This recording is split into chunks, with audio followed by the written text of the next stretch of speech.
Juntos, transformemos Yucatán. Gobierno del Estado. Que se celebra el 22 de mayo, este 22 de mayo, así que toda la semana estamos de fiesta, celebrando a nuestra biodiversidad, no solo de Yucatán, sino del mundo. Así que agradecemos la presencia del doctor Raúl Díaz Gamboa, el cual nos impartirá el seminario Mamíferos de Yucatán. Si me lo permite, doctor, presentaré un poco de su trayectoria para que los espectadores lo conozcan un poquito más. Mi nombre es Alejandrina Bazán, los estaremos acompañando a través de esta plataforma de Zoom y de la transmisión en vivo en Facebook. Y les recordamos que pueden ir dejando sus preguntas y sus respuestas en el apartado de preguntas y respuestas de aquí de la plataforma Zoom, y nuestros compañeros nuestros espectadores de Facebook podrán estar podrán estar compartiendo sus preguntas en el apartado de comentarios. Pues bueno, si me lo permite, doctor, presento un poquito de su trayectoria. El doctor Raúl es profesor investigador de tiempo completo en el campus de Ciencias Biológicas y Agropecuarias de la Universidad Autónoma de Yucatán. Es biólogo de formación por la misma Universidad Autónoma de Yucatán y tiene una maestría en ciencias con especialidad en manejo de recursos marinos. Se graduó con mención honorífica en el Centro Interdisciplinario de Ciencias Marinas del Instituto Politécnico Nacional y tiene un doctorado en Ciencias Marinas por el Centro Interdisciplinario de Ciencias Marinas del Instituto Politécnico.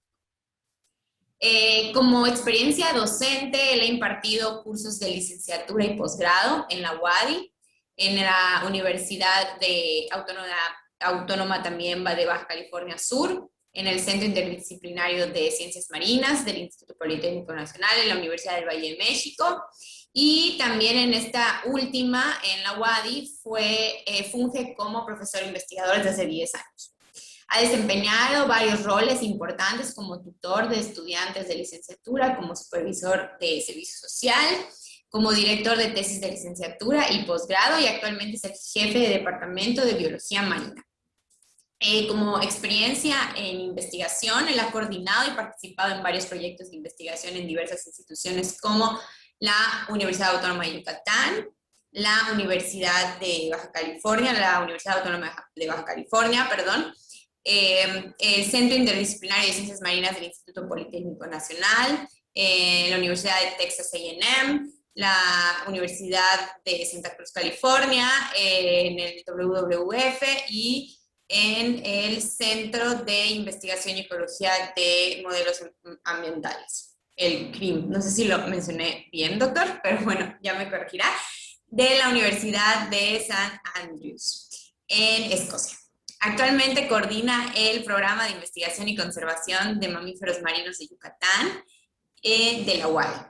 Es el coordinador del Comité Técnico Científico de la Red de Atención de Variamientos de Mamíferos Marinos en las costas de Yucatán, y es miembro del COCTOMI, que es el Comité para la Protección y Conservación de las Tortugas Marinas del Estado de Yucatán.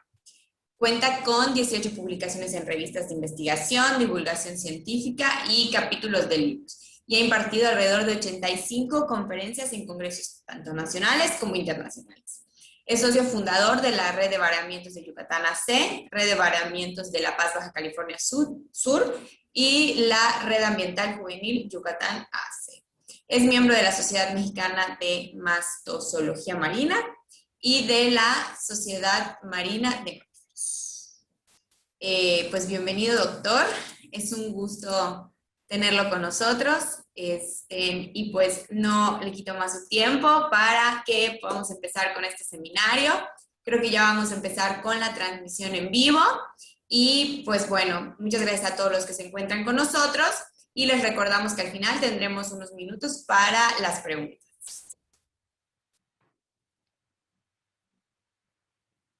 muchas gracias por la amable presentación. Sí, las agradezco mucho la invitación en este festejo de la Semana de la Biodiversidad, lo cual es algo muy importante que nos atañe a todos, ¿no?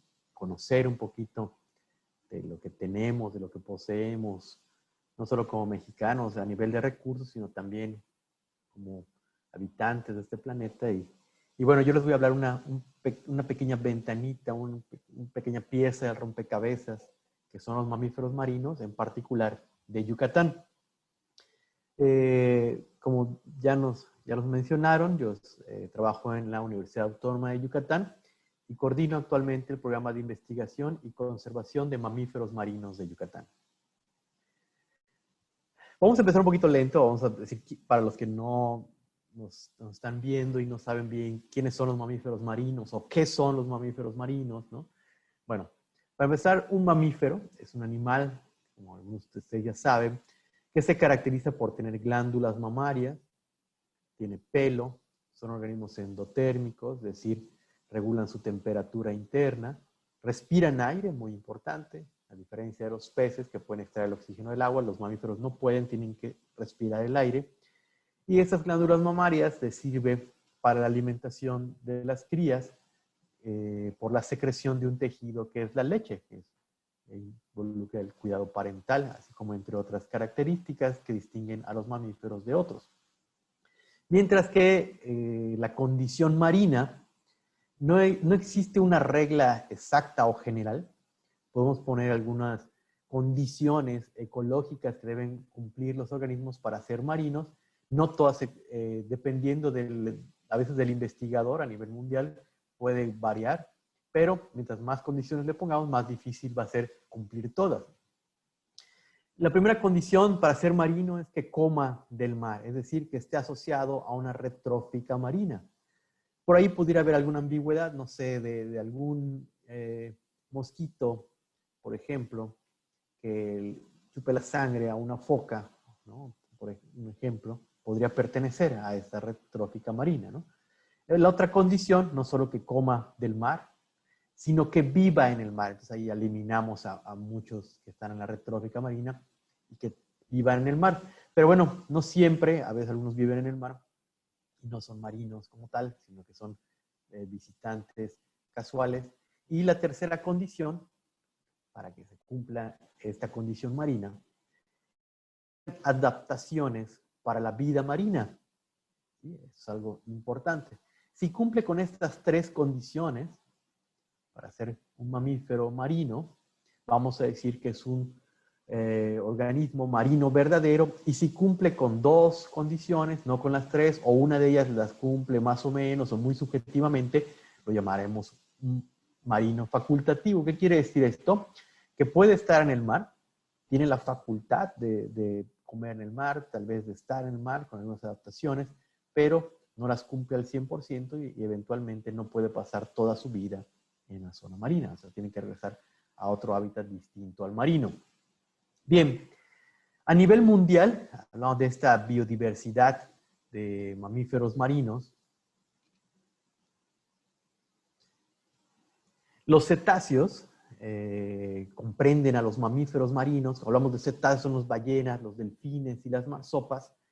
Son los mamíferos marinos más abundantes porque comprenden el 67% de la biodiversidad de mamíferos marinos a nivel mundial. Seguidos por los pinípedos, que son las focas, los lobos marinos, las morsas, los elefantes marinos, con el 35% de esta biodiversidad a nivel mundial. Les siguen los sirenios, que son los actuales manatís y dugongos, con un 4% de toda la biodiversidad de mamíferos marinos a nivel mundial.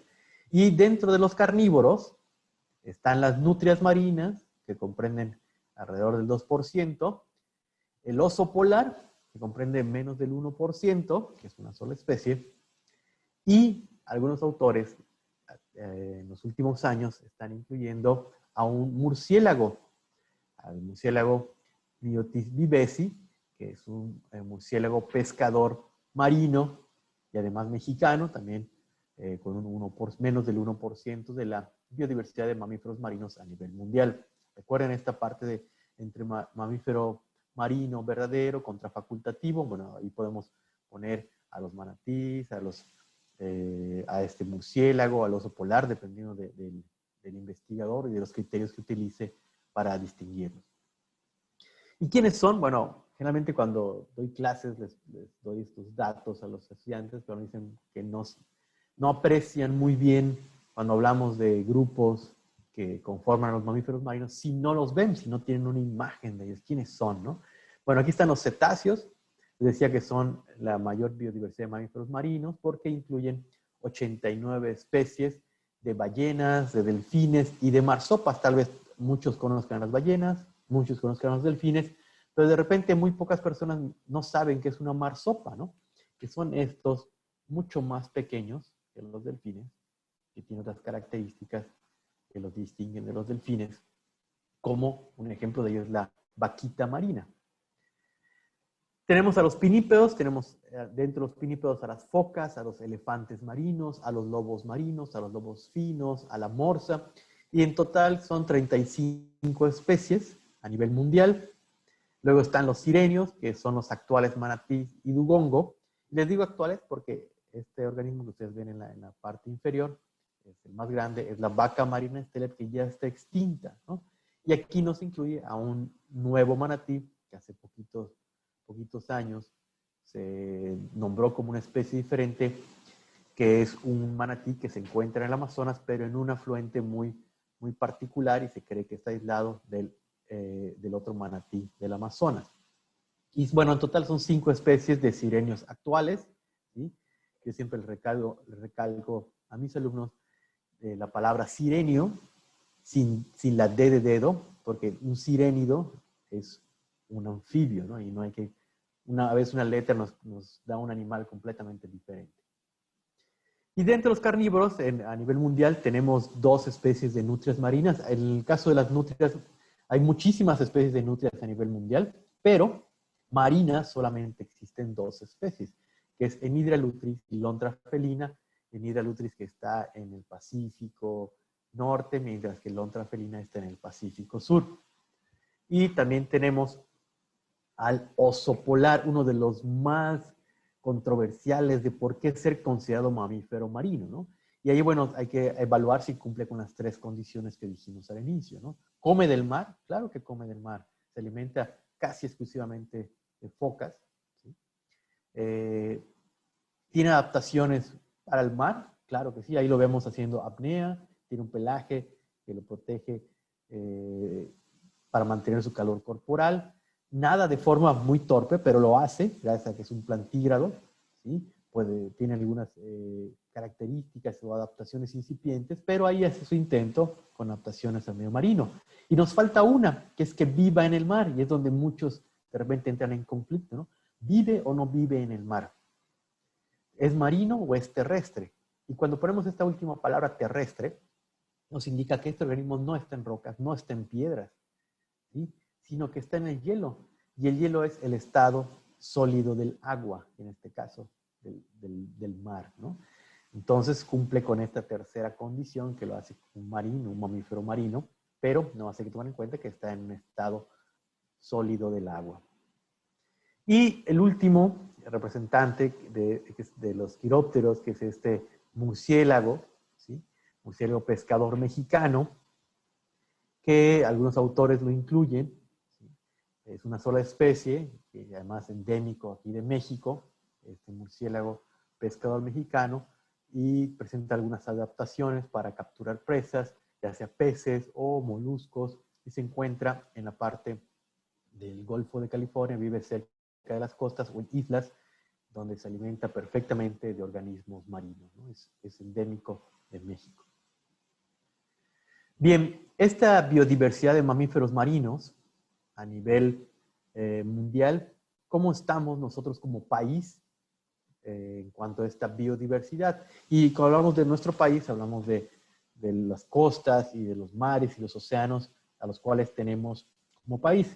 Tenemos en esta parte el Océano Pacífico, aquí tenemos el Golfo de California, por este lado tenemos el Golfo de México, el Mar Caribe, y estos obviamente conducen al Océano Atlántico, ¿no?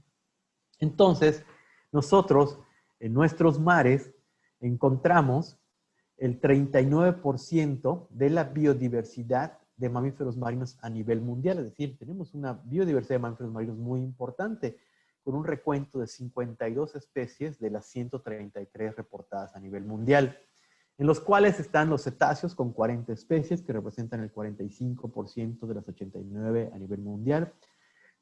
con 9 especies de pinípedos, que representan el 26% de las 35 especies, una especie de sireño, que representa el 20% de las 5 especies actuales, una nutria marina, una especie de nutria marina que representa el 50% de las 2 especies mundiales, y el 100% de este murciélago, que solo se encuentra en México, ya que es endémico.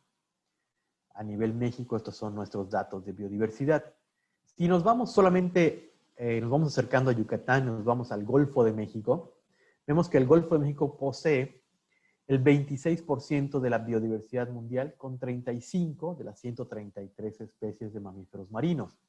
En ellos tenemos 33 especies de cetáceos, que corresponden al 37% a nivel mundial de las 89 especies, una especie de pinípedo, que les pongo ahí un asterisco porque en el Golfo de México, yo solamente estoy contando una especie, que es la foca monje, porque hace algunos años se escaparon unos ejemplares del lobo marino de California en Estados Unidos y estuvieron viviendo de forma salvaje o de forma silvestre por muchos años hasta que se les dejó de ver, pero no los considero en este recuento porque es una especie introducida. Entonces solo tomamos en cuenta a una especie que es la foca monje, que representa el 3% de las 35 especies a nivel mundial. En el caso de los sirenios, una sola especie, que es el manatí del Caribe, con el 20% de las 5 especies, y no tenemos ni al murciélago pescador, ni tenemos nutrias marinas, pero en todo lo que es el Golfo de México, parte del Mar Caribe, dentro de los sistemas fluvio-lagunares, los ríos, se puede encontrar a la nutria de río. En ocasiones puede incluso aparecerse cerca de lagunas costeras.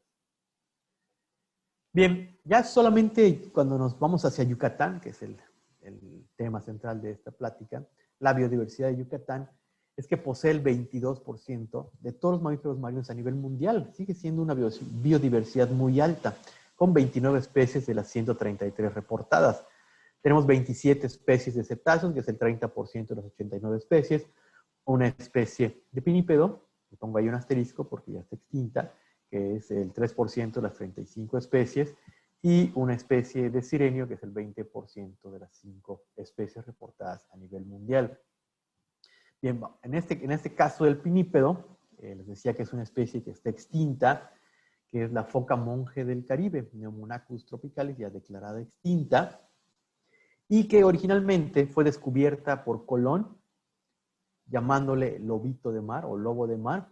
Y bueno, ahí Colón, hay unos fragmentos que se han citado, donde decía, bueno, que era una gran oportunidad de explotación de este recurso, el lobo de mar, ya que era una especie dócil y diferente a la que ellos conocían anatómicamente. Fue escrita casi 400 años después de ser descubierta por Gray, y a partir de que fue descubierta por Colón, se empezó a cazar por su piel, por su carne, por su aceite, y también, obviamente, para ponerla en exhibición en museos y zoológicos, ya sea disecada o viva. Y bueno, desde ese entonces, los años fueron pasando, los siglos, y tanto la pesquería, el desarrollo costero, la disminución de presas, la caza, fueron forzando a la especie a abandonar sus hábitats originales, ¿sí? Obviamente sus recursos empezaron a disminuir y se empezó a ver amenazada por la actividad humana. El caso es que casi 500 años después de ser descubierta, el último avistamiento confirmado de esta especie, única especie de foca para habitar en aguas tropicales del Caribe, ¿sí? Fue en 1952 entre Jamaica y Honduras. Esta fue la última vez que se vio el organismo de forma confirmada. Y perdón, porque la foto es la única que hay, que existe, ¿no? Y además es de cautiverio. Y 15 años después de que se confirmó el último avistamiento, se pusieron de acuerdo los gobiernos y dijeron, hay que incluirla en el acta de preservación de especies amenazadas, cuando pues desconocían que 15 años después se vio el último organismo, ¿no? Entonces se declaró extinta. Y bueno, nada más nos queda el recuerdo de esta foca monje. Por su parte, en los sirenios tenemos al manatí del Caribe, Trichechus manatus, que es una subespecie diferente a la de Florida, y que esta subespecie que tenemos aquí en Yucatán y el Mar Caribe está declarada por el CITES como una especie en peligro de extinción. ¿Por qué? Porque fue muy abundante en el pasado, es decir, su distribución era continua en todos los estados del Golfo de México hasta el Mar Caribe y de ahí hasta Centroamérica, pero en los últimos años, en los últimos 20, 30 años, se vio que su distribución empezó a ser muy puntual, ya no era continua, y se empezó a restringir solamente a aquellos lugares con sistemas de ríos o de afluentes de agua dulce importantes como Tabasco, Veracruz, parte de la laguna de Chetumal. Entonces se empezó a restringir y en muchos lugares como Yucatán se dejó de ver. ¿Y por qué pasó esto? ¿No? ¿Por qué se declaró en peligro de extinción? Empezaron a disminuir drásticamente sus poblaciones. Y esto es porque se enfrentaba a varias amenazas, como es la caza directa. Muchos los cazan para comérselo. Aquí en Yucatán se los comían. La pesca incidental, también no precisamente cazarlos directamente, pero a veces quedan enredados en artes de pesca y eventualmente se ahogan. Colisiones con embarcaciones, contaminación, enfermedades, pérdida de hábitat, etc. Hay muchos otros, pero los principales son estos. En 1999 se hace un estudio y se declara que no han habido avistamientos de manatí en el estado de Yucatán, a pesar de que el estado tiene las condiciones para que esta especie esté presente. Y esto es debido a esta reducción drástica de su población a nivel nacional. En el año 2020 se declara en el PASER Manatí, que esperemos que salga este año en la actualización, un aumento de avistamientos y de varamientos en el estado de Yucatán en los últimos 10 años. En vez de ver ninguno, ahora hemos de repente registrado avistamientos casuales y varamientos también de esta especie en nuestro estado. Y este año tenemos el registro de un manatí hembra proveniente de Florida. Y esto es un caso muy particular, quiero dedicarle un poquito de tiempo, que fue publicado recientemente en CIRE News de la IUCN, donde colaboramos con el doctor Benjamín Morales Vela, que es el especialista de manatís en México. Y se trata de un manatí hembra registrado en 1982 en Florida, y en parte de su registro ha sido marcado, lo declaran como un animal muy dócil a esta hembra, denominada Moon, que es luna para nosotros, marcada en Florida desde 1982, y declaran que ya era una hembra adulta, entonces es un animal que seguramente está pasando los 40 años de edad. Lo que no se sabe es que esta hembra, que fue marcada aquí, como ven en el mapa, en Florida, y primer registro de un animal de Florida, un manatí de Florida, en aguas de Yucatán, ¿cómo llegó aquí? Es posible que de toda esta vuelta a nivel costero de todo el Golfo de México, se me hace un trayecto muy largo, o que dé un atajo por aquí entre Cuba y Yucatán, pero pasando por zonas oceánicas. No sabemos, ¿no? Se sabe que hay cierto flujo de animales de Florida con los del Caribe, a pesar de que son subespecies diferentes, pero no sabemos por dónde viene, nunca se había registrado. Y se considera el primer registro de un manatí de Florida en aguas de Yucatán, y lo seguimos buscando. Han habido avistamientos en Teichac, en Xujilú, en Progreso la semana pasada. La estamos buscando para ponerle un marcador satelital y nos indique pues sus movimientos y su ruta de regreso, si es que regresa, ¿no?, a Florida. Entonces ojalá la podamos ver y sea, bueno, junto con otro organismo en el Caribe denominado Pancho, que ya se marcó, que también viene de Florida, pues son los dos primeros registros de animales de Florida aquí en la península de Yucatán. Así que si ustedes saben de luna o llegan a ver a alguien que ponga alguna notificación de luna, pues ahí las encargamos para que nosotros vayamos a marcarla, y se distingue por esta mancha que tiene en la región izquierda del dorso. Bien, siguiendo con los mamíferos marinos de Yucatán, Yucatán posee el 22% de esta biodiversidad mundial, con 29 de las 133 especies. Y Sosa Escalante en el 2014, en un recuento que hace de todos los mamíferos de Yucatán, terrestres, voladores y marinos, nos dice que son 29 especies de los 128 mamíferos registrados para el estado de Yucatán, lo cual nos habla también de una cantidad importante de organismos mamíferos marinos en Yucatán. Bueno, y cuando yo les digo esto a mis alumnos, siempre sale la misma pregunta, siempre sale la misma inquietud. Si tenemos tanta importancia, tanto porcentaje de biodiversidad mundial, un gran número de ballenas, de delfines, manatí, la pregunta obligada de los alumnos es, ¿y dónde están? ¿Por qué no los vemos? O cuando les dice un pescador, pues aquí no hay ballenas, aquí, no sé por qué nos está diciendo esto, ¿no? Claro que sí hay, pero ¿por qué no las vemos como las vemos en otros estados de México, ¿no? Bueno, esto es debido a la particularidad que tiene el ecosistema marino de Yucatán. Estas zonas más claritas que ven ustedes aquí en el mapa es la plataforma continental. Son zonas muy poco profundas que van desde la orilla hasta alcanzando 100 o 200 metros en su parte más extensa. Ya cuando cambia de un color más oscuro, se termina esta plataforma, este suelo marino, y se va a una zona de un suelo mucho más profundo, donde en lugar de hablar de decenas de metros de profundidad, hablamos de kilómetros. Pero vean el resto de la parte del Pacífico, cómo esta plataforma es muy estrecha. Es decir, no tienen que navegar mucho, incluso pueden ver ballenas desde la orilla de la playa. Mientras que nosotros tenemos que navegar hasta los 300 kilómetros para llegar al límite de esta plataforma, llegando incluso hasta la mitad del Golfo de México.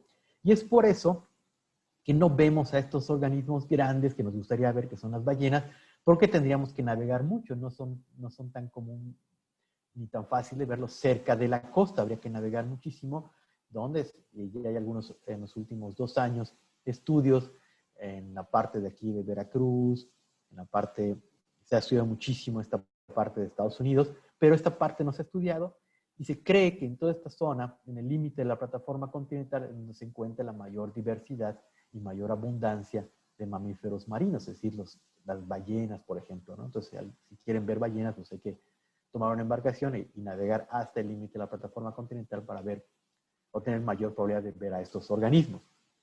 No es que no haya, simplemente nos quedan lejos porque nuestro hábitat marino yucateco es poco profundo, es muy somero, ¿no? Bien, en Yucatán los mayas tenían conocimiento de los mamíferos marinos y sabían de esta biodiversidad. Tienen muy buenas representaciones de los organismos marinos, del uso que se les daba, no solo como alimento, sino el reconocimiento que hacían de ellos, ¿sí? Y entre ellos destacan al delfín, que en maya le denominaron Pichancay, que una traducción del maya es pez espíritu. Entonces, esta veneración que le daban de ponerlo a nivel de espíritu, mientras que al manatí lo denominaban Chilbec, que hace referencia a un pez grande del mar. Entonces, desde los mayas ya había este conocimiento en Yucatán de los mamíferos marinos. Y bueno, voy a saltarme muchos pasos de la historia de los mayas hasta la actualidad y les voy a hablar de lo que hacemos nosotros en el programa de investigación y conservación de mamíferos marinos de Yucatán, conocido como el PICNI, con esta biodiversidad de mamíferos marinos, ¿no? Para empezar, este programa surge a partir del 2012 con una asignatura en la Universidad Autónoma de Yucatán, que es la de Ecología de Mamíferos Marinos, ya que muchos estudiantes querían o no tenían esta oportunidad de cursar una asignatura o prepararse en este ámbito, ¿no? En el mismo 2012 empezamos con la atención a varamientos de mamíferos marinos. Actualmente estamos coordinando el Comité Técnico Científico de la Red de Varamientos a nivel estatal, que es presidido por la Profepa, y está en otras instituciones de gobierno, funcionamos como una red. Y bueno, ahora este PICNI está en la coordinación técnico-científica. En el 2013 se inicia un proyecto de investigación, Ecología Poblacional de Delfines en Yucatán. En ese mismo año se abre el servicio social para biólogos marinos, biólogos y médicos veterinarios que quieran especializarse en los mamíferos marinos, ¿no? Y también abre la ventana para voluntarios y tesistas de licenciatura y posgrado. En el 2013 también empezamos con la educación ambiental, dando pláticas a escuelas y también con capacitación a instituciones gubernamentales sobre diferentes temas relacionados con mamíferos marinos. El objetivo de este programa es incrementar el conocimiento, la educación ambiental y la conservación de los mamíferos marinos en el estado de Yucatán, y se basa en 3 ejes metodológicos para cumplir este objetivo, que es la investigación, es decir, realizar estudios con apego al método científico, la divulgación desde pláticas, prensa, hasta a todos los niveles, hasta revistas internacionales, libros, revistas arbitradas con impacto internacional, y el entrenamiento o capacitación de recursos humanos, ya sea estudiantes, voluntarios, tesistas, así como también capacitación también para los actores de instituciones gubernamentales y no gubernamentales dedicadas al estudio o a la conservación de mamíferos marinos. En estos estudios que nosotros hemos realizado, voy a hablar un poquito de algunos estudios, no me daría el tiempo de hablar de todo lo que estamos haciendo, voy a hablar de lo que hemos hecho y los resultados que hemos obtenido con esta biodiversidad de mamíferos marinos en Yucatán. En el caso de la ecología poblacional de mamíferos marinos, Ayala, que fue un estudiante que estaba haciendo su tesis de licenciatura con estos delfines tonina, conocidos también como delfines bufeo, que son los más conocidos a nivel mundial y que estos afortunadamente sí los podemos ver desde la orilla de la playa. Y muchos dicen, bueno, ¿y dónde los puedo ver? En Yucatán. Bueno, en el estudio de Ayala se reporta que están presentes en todas las costas del estado, en todos los puertos hay delfines. Entonces, si somos muy observadores, es posible que nos toque ver delfines en algún momento del día, ya sea a la tarde, a mediodía o muy tempranito, amaneciendo, ya que son habitantes comunes de las costas de Yucatán. Ayala, hicimos con Ayala los recuentos de cuántos delfines habían en ese tiempo. Hicimos muestreos en la zona costera, en la isla de Acranes también. Entonces él calculó una densidad promedio de 0.2 delfines por kilómetro cuadrado, es decir, que por cada 5 kilómetros cuadrados al menos debe haber un delfín presente, ¿no? Y con esto se extrapoló el área que nosotros muestreamos, que fue desde la orilla hasta los 10 metros, y nos daba un cálculo de 217 delfines en la zona oeste y 500 delfines en la zona este. Es decir, había más delfines calculados en la zona este de Yucatán, en la zona oriente, ¿no?, que va desde el Chac hasta el Cuyo. Este mismo estudiante decía también, o encontró, que las características que distinguen a estos delfines en Yucatán son los ectoparásitos, los cortes y la cicatriz. Entonces eso también nos habla también de la interacción que tiene este organismo con diferentes actores en su medio, con otras especies, pero también con el humano. Y también notamos que había una mayor incidencia de nacimientos de esta especie en verano. Entonces, esto de las características distintivas de que hablamos, aquí vemos un delfín de aquí de Progreso con un corte, y aparte un corte muy limpio, además de las interacciones que tiene, ¿no? Vemos que tiene aquí balanos, ectoparásitos. Vemos aquí una cicatriz de una cuerda, que ya nos habla de una interacción humana, posiblemente también, no lo sabemos. Vean este muy marcado, posiblemente de morderse con otros delfines, pero tiene unas cicatrices muy grandes de cuerdas, lo cual ya nos habla de una interacción humana, ¿no?, que afortunadamente ese delfín pudo sobrevivir a ello. Y bueno, aquí vemos imágenes también de delfines, de un grupo de delfines, de 4 delfines, todos con ectoparásitos en las aletas, tanto dorsales como caudales. Y si le damos un acercamiento, vemos a este ectoparásito que es un balano, Xenobalanus, y si lo vemos al microscopio vemos que tiene un disco de fijación y aprovecha el aventón para ir alimentándose del agua, de los organismos marinos, pero causándole una ligera afectación a su hospedero, que es el delfín. Y que les decía también que gran cantidad de nacimientos se observan en el verano.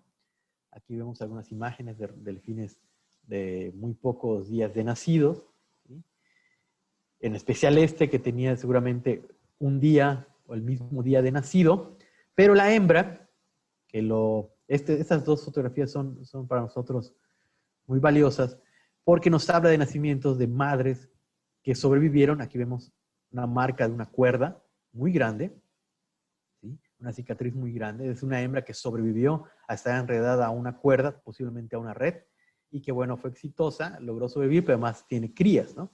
Y de esta otra madre, que no es la misma, parece, pero no es la misma, y bueno, no sé si aumentáramos la imagen, veríamos que tiene marcas aquí circulares con rayitas que pertenecen a una mordida de un tiburón.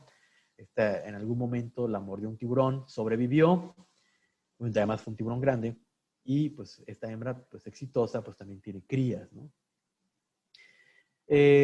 Otro estudiante, Sajida Navalan, hizo su tesis con nosotros y publicó este año, Navalan y colaboradores, con su estudio de delfines tonina en Yucatán.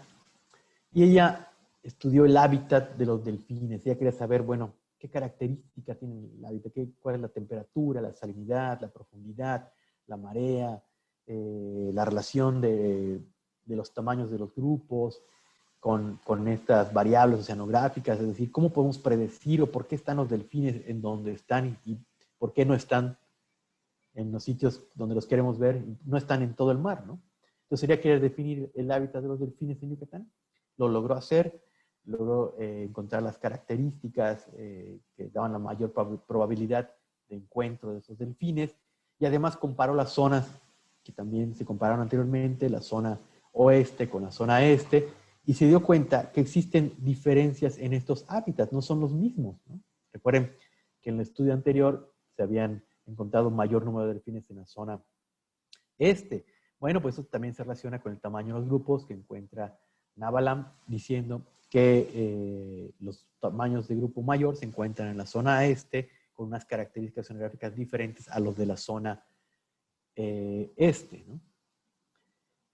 Cuando hacemos estudios tróficos nosotros con esta biodiversidad de mamíferos marinos de Yucatán y queremos saber qué comen los organismos y cómo se desempeñan en las cadenas tróficas de Yucatán, Olivares Rodríguez hizo su tesis tanto de licenciatura y de maestría con delfines tonina y le sacó los estómagos, analizó las dietas, también tomó muestras de piel y hizo un estudio isotópico para determinar qué comen estos organismos.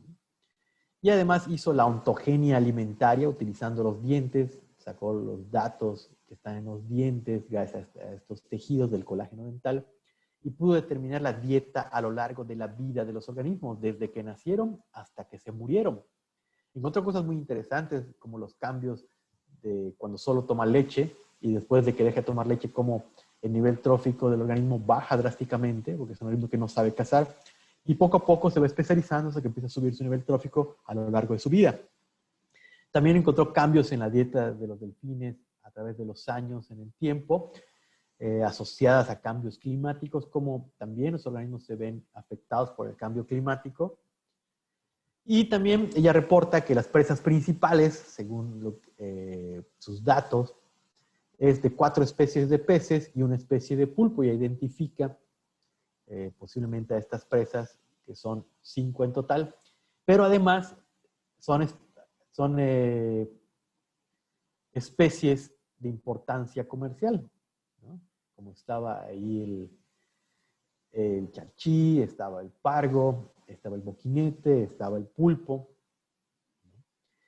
Por su parte, Rodríguez Ull y colaboradores en el 2018, un estudiante, hace también las dietas del delfín tonina en Yucatán, pero lo hace a través del contenido estomacal. Lo hace con estructuras duras, como son los otolitos, los picos de los pulpos y los calamares, restos de peces, huesos, mandíbulas, ejemplares de presas casi intactos, a un nivel de digestión muy pobre. Y él reconoce y llega a la distinción de 21 especies de peces y 2 especies de pulpos, y también presas de importancia comercial. Entonces ya tenemos 2 aproximaciones, una con los isótopos estables y otra con los contenidos estomacales. Nos damos cuenta que este delfín no tiene una dieta tan variada en Yucatán como lo tiene en otras partes del mundo donde se han registrado sus estudios.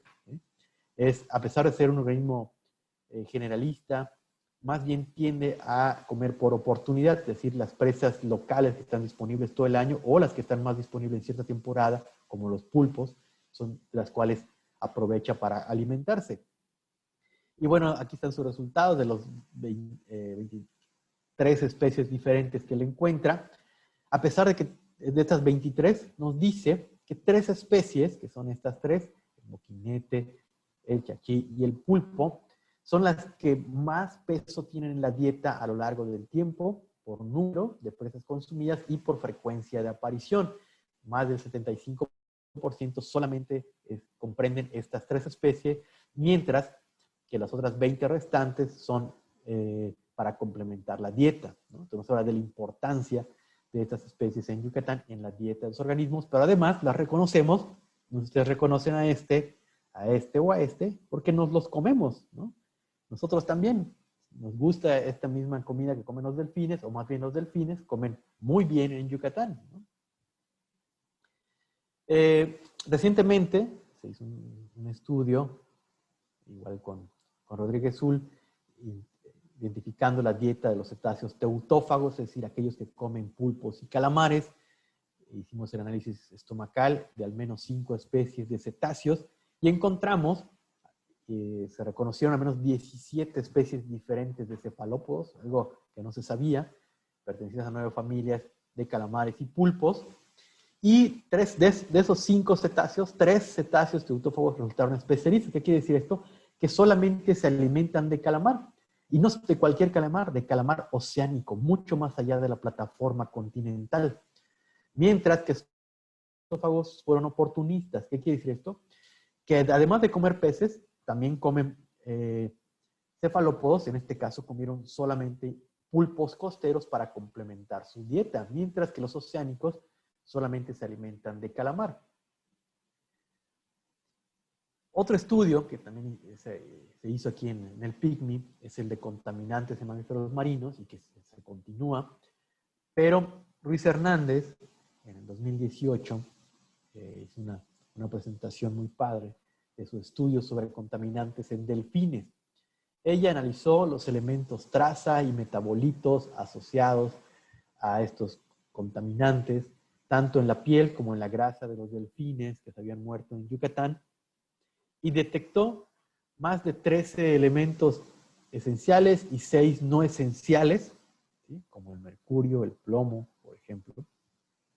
Y dice que estos son propios de la industria textil, de la industria automotriz, de la industria dedicada a las pinturas, de agroquímicos utilizados como fertilizantes o plaguicidas en la agricultura, incluso hasta de origen farmacéutico. Y decía, bueno, ¿y cómo llegan si no tenemos plantas textiles, por ejemplo, en la costa de Yucatán, ¿no?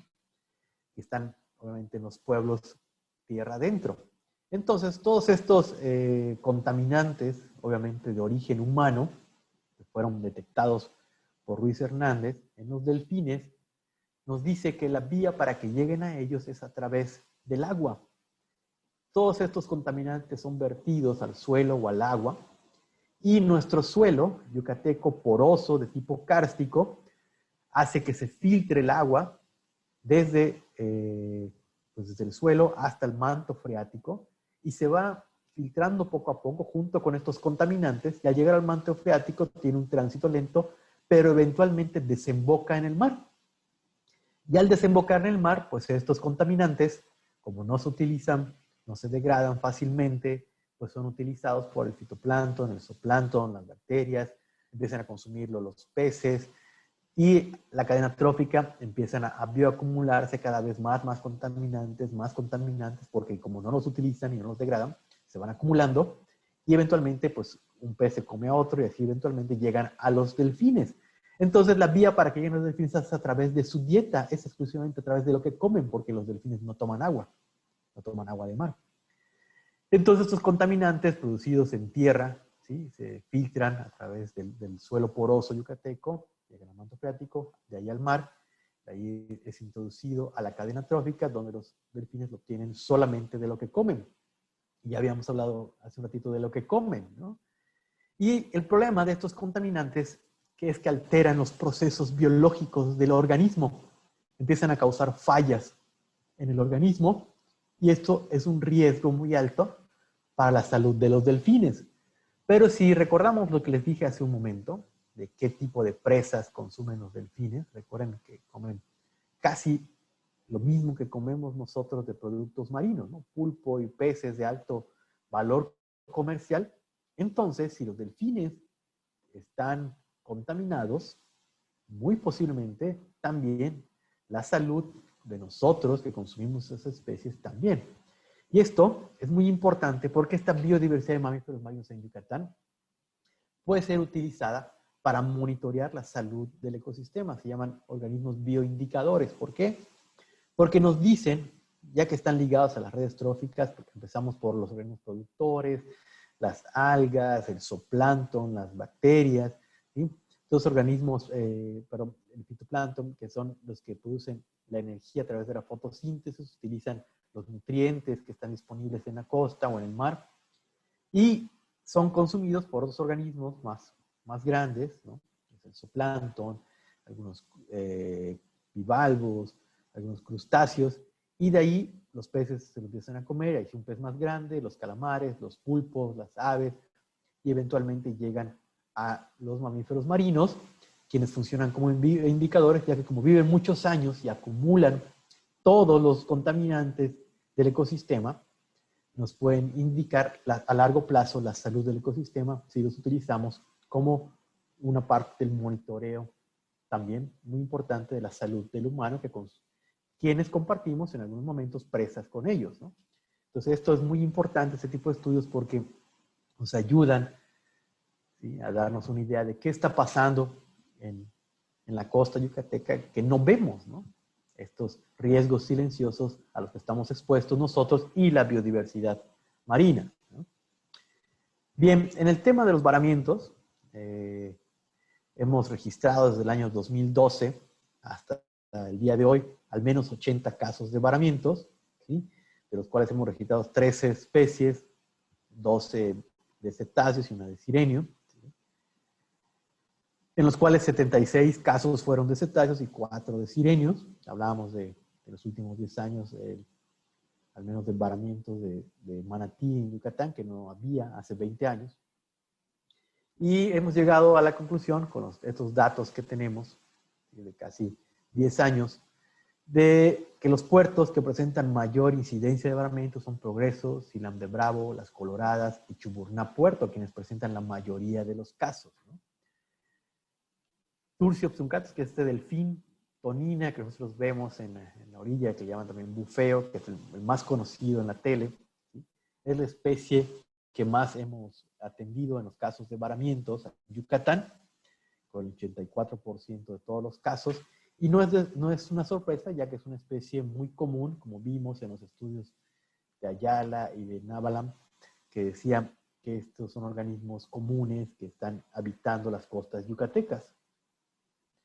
Entonces, ¿por qué se varan, no? Es una pregunta difícil en muchos casos. Aquí hay un porcentaje muy alto de casos no determinados. ¿Por qué? Porque no los pudimos atender o porque se encontraban en un estado de degradación muy alto y ya no nos permitió hacer un estudio.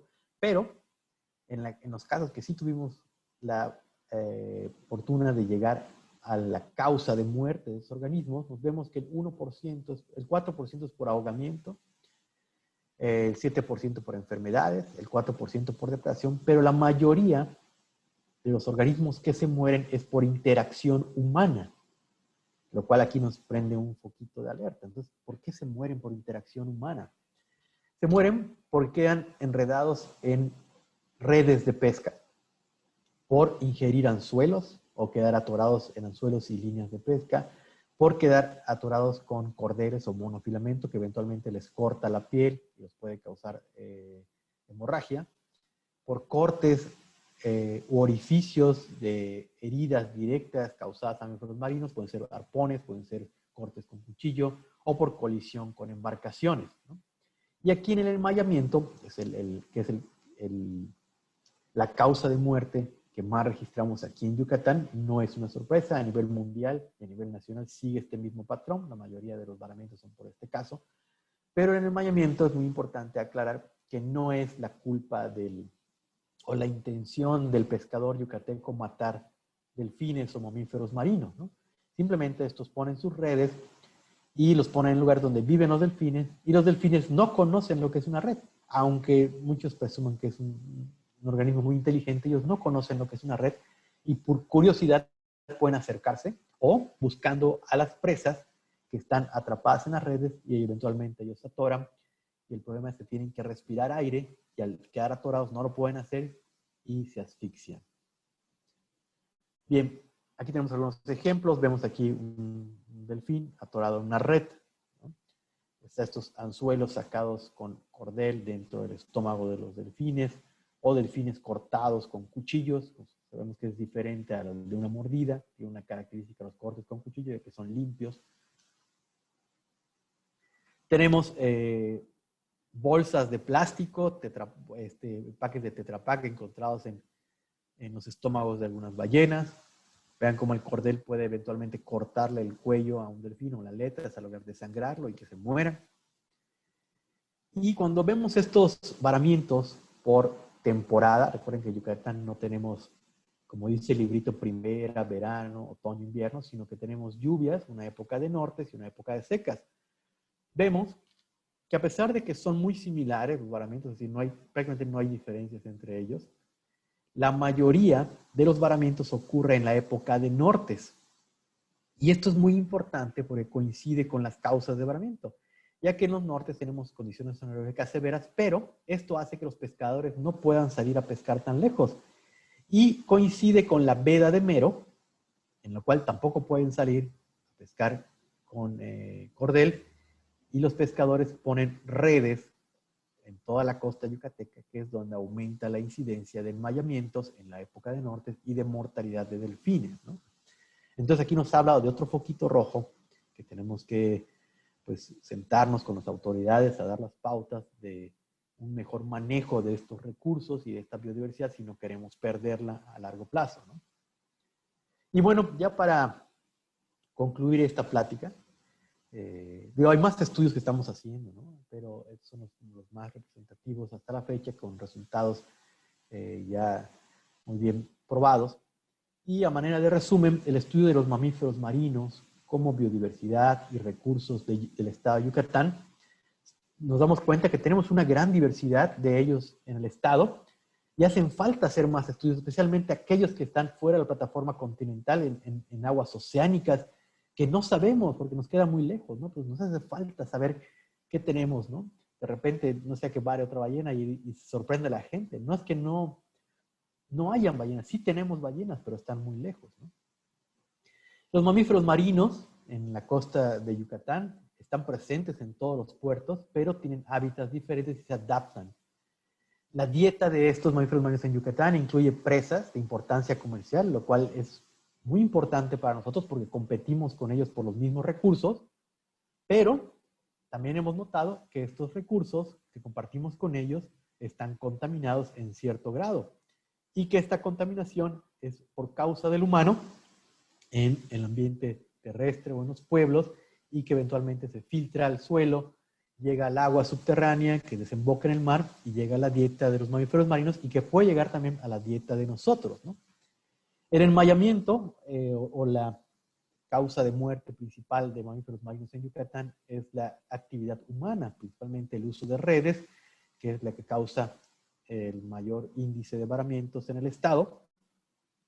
Y con esto quiero concluir con que los mamíferos marinos que nosotros tenemos en Yucatán no solo son de gran importancia por su belleza, por las especies, sino que pueden ser utilizados como bioindicadores para monitorear la salud del ecosistema y también del ecosistema en el que nosotros estamos consumiendo recursos y además compartiendo con estos mamíferos marinos. Les agradezco muchísimo su amable atención.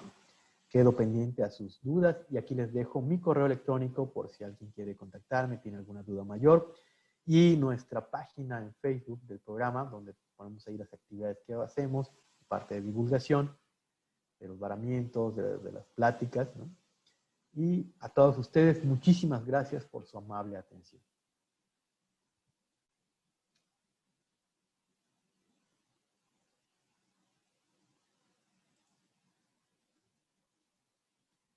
A ver, déjenme ver. Hay algunas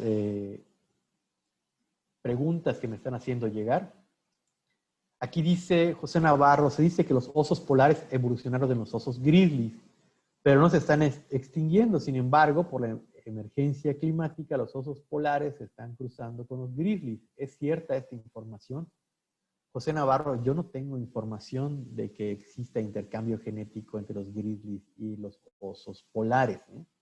Digo, no es que no es descabellado, pero actualmente yo no cuento con esta información. Habría que buscarlo más. Se me hace un poco difícil, pero no descabellado. Hay algunos casos de hibridación entre especies, ¿no? Aquí un anónimo nos dice, entonces significa que la mayoría de los delfines están lastimados. Pues la mayoría no, pero sí existe una proporción menor del 100%, que no son la mayoría, o menos del 50% de organismos delfines de Yucatán que presentan marcas de supervivencia a redes, cicatrices, ectoparásitos, pero además si esto lo juntamos con la información de los varamientos, estamos viendo que sí es un problema de la actividad humana en la mortalidad de delfines en Yucatán. A ver, aquí otra pregunta. Aquí nos dice Mercy Pacheco, ¿cuáles son los metales pesados que se detectaron? Bueno, hay varios que detectamos. Bueno, voy a decir algunos de los que me acuerdo, ¿no? Entre los más importantes está el mercurio, el plomo, el arsénico, el aluminio, ¿no? Que son como los más que nos llaman la atención por el grado de toxicidad que tienen estos organismos, ¿no? Lo que estamos haciendo ahora es tratar de determinar, bueno, detectamos la presencia, queremos determinar ahora las cantidades o las magnitudes de estos contaminantes en los mamíferos marinos para saber qué tanto riesgo implican para nuestra salud. A ver, aquí Raquel Cetina nos pregunta, ¿cuáles son los animales mamíferos marinos? ¿Y cuántos mamíferos marinos existen? Bueno, les decía a inicios de esta plática que hay 133 especies de mamíferos marinos en el mundo, de los cuales están los cetáceos, que son las ballenas, los delfines y las marsopas. Están los pinípedos, que son las focas, los lobos marinos, las morsas. Están los sirenios, que son los manatíes y los dugos, los osos polares. Y también están las nutrias marinas y este último murciélago pescador marino, ¿no? Eduardo Gómez, en el caso de ese 1.4 de mamíferos víctimas de la depredación, ¿qué especies de depredadores existen para los mamíferos específicamente en Yucatán? Muy buena pregunta, ¿no? Obviamente por el tiempo, a mí no me da el tiempo para hablar a detalle de cada cosa, pero esto es muy importante porque hemos visto depredación por parte de otros mamíferos marinos. Nosotros creemos, hemos encontrado delfines con mordidas de tiburón, ¿sí? Y que se han muerto por ello, sin ninguna duda, pero también con marcas de redes. Entonces no sabemos si el tiburón lo mordió antes o lo mordió, cuando el organismo ya estaba muerto en una red, ¿no? Y también hemos visto de marcas de otros mamíferos marinos como las orcas falsas, que son organismos de hasta 6 metros de largo, que se sabe que pueden llegar a atacar a otros delfines de menor tamaño. Nuri nos pregunta, ¿existe alguna regulación legal para el control de las redes de pesca? Bueno, existe la Carta Nacional Pesquera, donde se dice el uso de los artes de pesca, pero sabemos que aquí en Yucatán esta regulación no está muy bien controlada, porque más bien ya quedó obsoleta esta carta con respecto al uso de las redes, porque es un problema en la época de nortes, ya que al instalarse la veda de Mero y los nortes, es clima atmosférico pues adverso para los pescadores, pues aumenta el uso de redes en las zonas costeras para que no tengan que arriesgarse a ir más adentro, ¿no? Y es donde los delfines seguramente aumenta la incidencia de enmayamiento por parte de estos organismos. Laura nos pregunta, muchas gracias, un gusto de escucharlo. Saludos desde Colombia. Muchos saludos, Laura. Nuri, ¿cuál es el mamífero que más peligro corre en el estado? Pues no sé si más peligro, pero el que hemos visto nosotros con mayor incidencia de varamientos es este delfín tonina o bufeo que vemos desde la costa. Y es probable que esto sea porque es el mamífero marino costero más abundante que tenemos y que está presente en todas las costas, ¿no? Aquí nos preguntan desde Sonot Carretero, ¿no pueden cambiar la temporada de pesca con redes para evitar que se sigan lastimando delfines? Pues eso es lo que tendríamos que sentarnos con las autoridades competentes a tomar decisiones, ver la regulación de las redes, ver mecanismos, ¿no? Obviamente aprender en el proceso, tanto nosotros los investigadores como los pescadores y los que toman decisiones, para pues ver la manera de reducir esta mortalidad por redes en Yucatán, ¿no? Sabemos que a nivel nacional ya nos han embargado internacionalmente productos del mar, como en el caso del atún, y actualmente está la veda, el embargo de camarones, muy importante por parte de Estados Unidos hacia México, por la incidencia de mortalidad muy alta de tortugas en redes camaroneras, ¿no? Entonces, pues esto también a la larga nos va a perjudicar económicamente a la pesca. Entonces tenemos que aprender, tanto pescadores, investigadores y tomadores de decisiones juntos en este proceso para pues reducir la incidencia de esta mortalidad de delfines en redes de pesca. Aquí nos dice un anónimo: buenas tardes, ¿qué hay que hacer en caso de presenciar un ejemplar varado o muerto en la costa? Pues lo primero que hay que hacer es reportarnos a nosotros o a las autoridades. Funcionamos como una red. Cualquier autoridad, policía municipal, marina, soldados, palacio municipal, o pueden contactarnos directamente al teléfono, y nuestro teléfono aparece en nuestra página de Facebook. Hoy en día recibimos muchos reportes de gente que no es una autoridad, es decir, de la gente que lo está viendo en el momento, gracias a que los teléfonos pueden grabar hasta la ubicación, nos mandan por WhatsApp, hasta en el mar nos han mandado videos de organismos que están viendo en ese momento, y gracias a esto, pues los atendemos con mayor prontitud, ¿no? Vamos a ver, algún otro.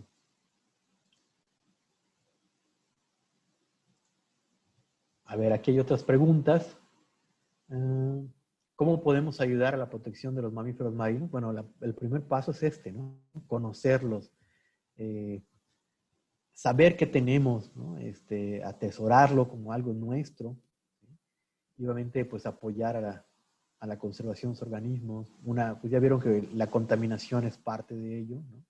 Entonces, ya sea la ingesta de basura o de contaminantes químicos, pues vamos a reducir también la basura en las costas, ¿no? Sí, ¿qué otra pregunta? Al sobreexplotar los recursos de mero y pulpo, ¿tiene tiene un efecto negativo en la población de delfines? No lo sabemos. Sabemos que la pesquería del mero y del pulpo es muy importante en Yucatán, ¿no? Sobre todo la del pulpo, que somos junto con Campeche, el primer productor de pulpo a nivel nacional. Pero los delfines se siguen alimentando de ello. Quiere decir que es un recurso muy importante, no solo pesquero, sino también para los organismos marinos, no solo de delfines y de ballenas, sino también de muchos peces y otros organismos que se alimentan de pulpo, ¿no? Entonces, sí valdría la pena, obviamente, a la larga, hacer más adelante un estudio de esta viabilidad de estos recursos, mero y pulpo, en las pesquerías y en el consumo de los organismos marinos. Aquí también nos preguntan cuál es el proceso que realizan después de encontrar un animal varado. Bueno, pues nosotros lo primero que tenemos que hacer es verificar, cuando nos lo reportan, lo mandamos verificar con la autoridad en el puerto más cercano, ¿no?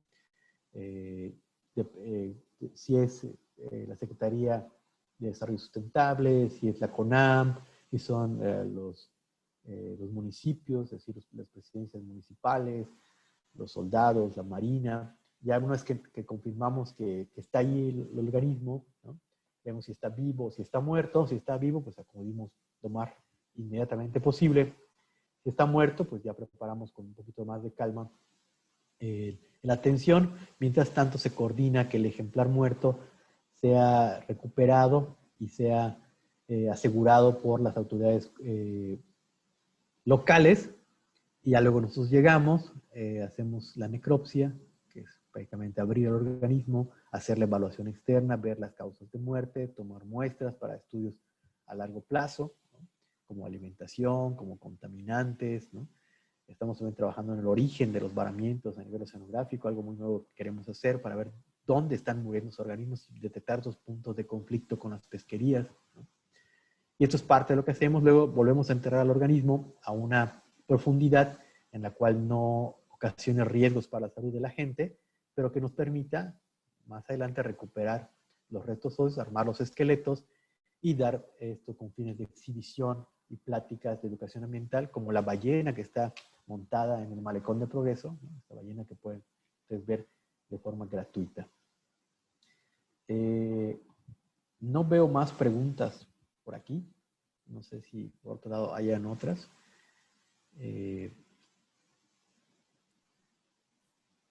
Muchas gracias, doctor. Pues sí hubieron un montón de preguntas. De hecho, tenemos algunas más en Facebook y sí nos pusieron aquí en Zoom otras últimas. Pero pues bueno, ya por cuestiones de tiempo, yo creo que ya no tenemos el chance de contestarlas. Sin embargo, están en nuestras redes sociales, tanto de la institución donde labora el doctor, del PICMI, y también de la Secretaría de Desarrollo Sustentable. Pueden hacer las preguntas o si tienen dudas, comentarios, escríbanos. La verdad es que entonces se las haríamos llegar al doctor, o bueno, a la autoridad correspondiente.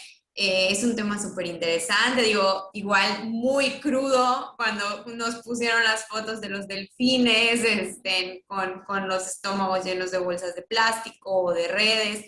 La verdad es que pues es algo que está pasando, es algo real y que, bueno, este es el primer paso, ¿no? Como decía el doctor, informarnos. Yo creo que todos los aquí presentes aprendimos muchas cosas nuevas, desde que el oso polar se considera un mamífero marino y que pues hay ballenas en Yucatán, aunque no las veamos.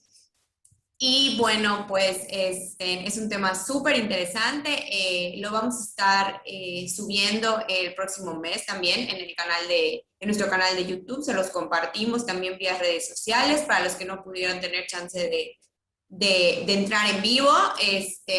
También se lo compartiríamos, doctor, para que usted lo tenga y lo pueda también compartir a todos pues, sus alumnos, sus compañeros, su equipo de trabajo. Le agradecemos haber participado en este seminario y en la Semana de la Biodiversidad.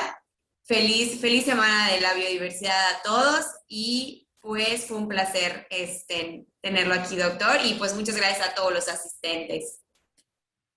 Muchas gracias. Un saludo para todos. Juntos, transformemos Yucatán. Gobierno del Estado.